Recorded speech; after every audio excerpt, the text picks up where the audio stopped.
Assalamualaikum semuanya. Perkenalkan kami dari kelompok 2 yang kami datangi Lubang Jepang yang berada di Taman Panorama. ya betul sekali Taman Panorama yang beranggotakan dengan saya Gani. Saya Galen. Saya Rehana. Saya Serin. Saya Safira. Saya Hanum. Saya Vina. Saya Zaki. Ya, dengan itu ikuti terus ya keseruan kami. Dadah. Lobang Jepang dibangun atas instruksi dari Legend Moritek Tanabe. Dia adalah Panglima Divisi ke-25 Angkatan Darat Jepang. Kita berada di objek wisata Taman Panorama dan Lobang Jepang, salah satu situs bersejarah yang ada di Kota Bukit Tinggi. Nah, yang dijadikan tempat wisata seperti yang ada di peta sekarang mempunyai panjang kurang lebih sekitar 1470 meter. Sementara Lobang Jepang di Kota Bukit Tinggi memiliki panjang kurang lebih sekitar 6 kilo. Di antaranya itu ada yang tembus di bawah jam gadang. Di dalam Lubang Jepang ini terdapat 21 lorong-lorong atau kamar-kamar. Jadi pakai Jepang dulu dengan fungsi yang berbeda-beda. Ada 6 di antaranya ini digunakan sebagai terowongan amunisi atau gudang senjata. 2 buah ruangan makan untuk buruh paksa yang kita kenal dengan sebutan rumusa atau rumusa ya. 1 buah ruangan sidang. 12 lagi digunakan sebagai barak-barak militer atau kamar istirahat dari tentara Jepang. Lubang ini dilengkapi juga dengan 5 pintu rahasia, 2 diantaranya ini tembus ke jurang Ngarai Siano digunakan sebagai pintu pelarian darurat atau emergency exit. Lubang ini juga ada 1 buah penjara, 1 buah dapur, tapi bukan dapur masak, ini dapur eksekusi atau ruang pembantaian. Nanti di dalam ada 2 lubang lagi, 1 difungsikan untuk lubang pembuangan mayat, 1 lubang pengintaian.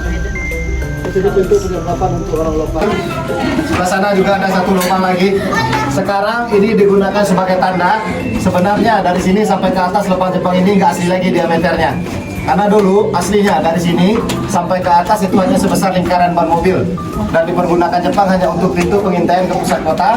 Karena jauh sebelum ada Jepang di Kota Bukit Tinggi, Belanda sudah menduduki Kota Bukit Tinggi. Jadi mereka mengintai melalui pintu ini. Pintu ini baru diperbesar tahun 86, diresmikan jadi objek wisata 11 Maret 86, waktu itu diprakarsai oleh Mendikbud Fuad Hasan. Nah, karena posisi ini di pusat kota, pintu ini dan dijadikan pintu utama untuk tempat wisata. Karena bagi Jepang sendiri, pintu utamanya justru ada di bagian bawah nanti. Yang berupa semen, besi, dan beton. Di dalam Lubang Jepang ini semuanya hasil renovasi, ini baru direnovasi tahun 2004. Kalau bentuk asli dari Lubang Jepang ini sendiri masih berupa tanah yang bercampur dengan pasir-pasir atau batu-batu kerikil. Nah, saat sekarang ini yang benar-benar asli terowongan dari zaman Jepang hanya tinggal 1 lorong lagi nanti di bagian bawah kita bisa lihat nanti. Oke.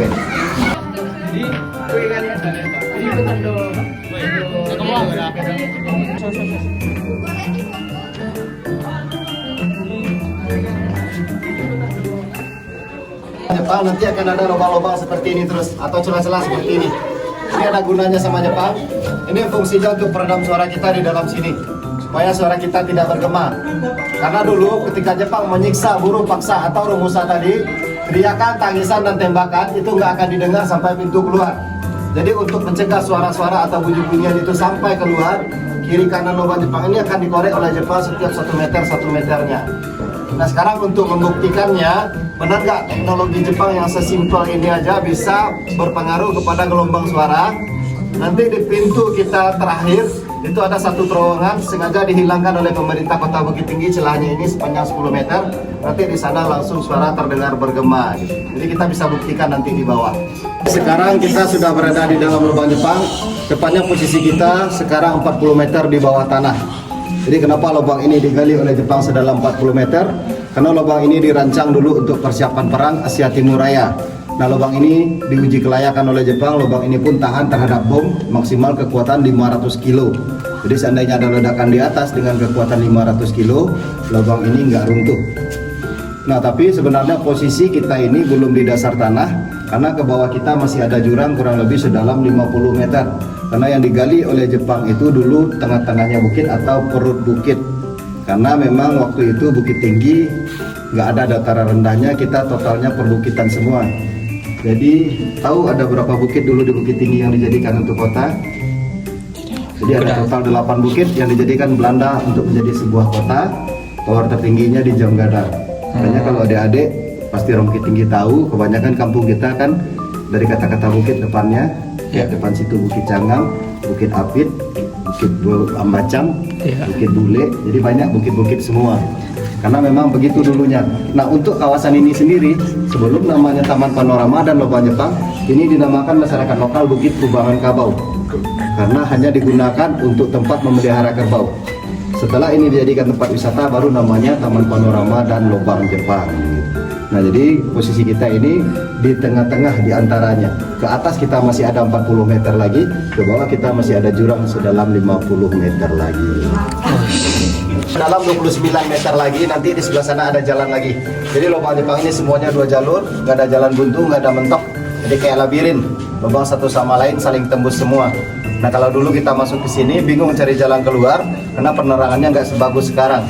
Apalagi waktu zaman Jepang, mereka di dalam sini hanya mempergunakan obor, dan itu juga nggak boleh banyak-banyak karena asapnya akan mengurangi oksigen. Gitu. Terowongan yang pertama ini sampai ujung sana, sebelah kanan kita ini semuanya totalnya ada 6 lorong, dulu digunakan sebagai terowongan amunisi atau gudang senjata. Karena rencana Jepang persiapan perang Asia Timur Raya wilayah Indonesia, pertahanan terbesarnya dibikin di kota Bukit Tinggi. Tapi Bukit Tinggi bukan pilihan pertama, sebenarnya pilihan pertama itu Biak Irian Jaya. Hanya dikarenakan tanah di sana basah, akhirnya dipindahkan ke Bandung.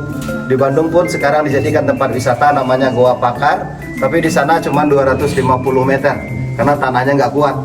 Disurvei di seluruh Indonesia ketemunya di Bukit Tinggi udah digali sepanjang 6 kilo.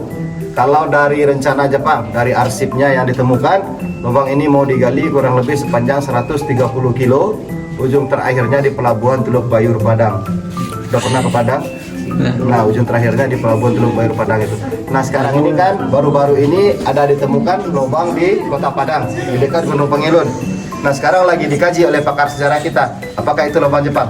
Kalau itu lubang Jepang, apakah ada kaitannya dengan lubang Jepang yang ini? Andai kata ada kaitan dengan lubang Jepang yang ini, artinya misi Jepang waktu itu kesampaian walaupun tidak sempat dipakai. Jadi yang di sebelah kanan adik-adik nanti semuanya ada 6 lorong digunakan sebagai terowongan amunisi atau gudang senjata.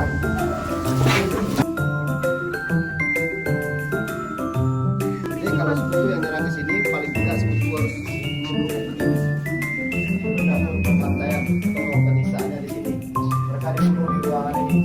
Sekian dari video dari kami. Seru kan setelah kami mengantar kalian untuk melihat lubang Jepang. Makasih banget yang udah ngikutin perjalanan kami hari ini.